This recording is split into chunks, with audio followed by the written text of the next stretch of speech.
നമസ്തേ. ഞാൻ വീട്ടിൽ പോവുകയാണ്. എങ്ങനെയാണ് ഇംഗ്ലീഷിൽ പറയാ നമ്മൾ? സാധാരണ ഇതിൽ നമ്മൾ കുട്ടികളോട് ചോദിച്ചാൽ അവർ പറയാ I am going to home. അത് തെറ്റാണ്. ഇവിടെ ടു ഹോം എന്നുള്ളത് വേണ്ട. ഐ ആം ഗോയിങ് ഹോം അത്രേ മതി.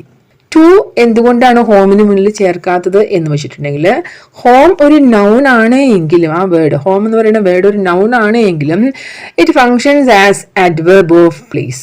അപ്പം നമ്മൾ ടു ചേർക്കേണ്ട കാര്യമില്ല. ഇനി ഞാൻ വീട്ടിലേക്ക് മടങ്ങുകയാണ്. I am returning home. To home അവിടെയും വേണ്ട. I am returning to home എന്ന് വേണ്ട.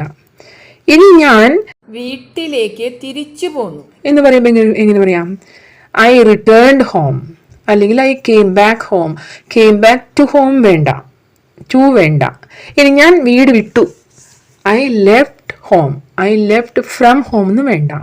ഈ കാര്യം പ്രത്യേകം ശ്രദ്ധിക്കണം. പക്ഷേ we go to school, we go to work, we go to the doctor, we go to the park, ഇവിടെയൊക്കെ ടു വരുന്നുണ്ട്. പക്ഷെ നമ്മൾ ഹോം പറയുമ്പോൾ അവിടെ ടു വേണ്ട. We go home, we went home, we are going home. അപ്പോൾ going to home എന്നുള്ളത് വേണ്ട.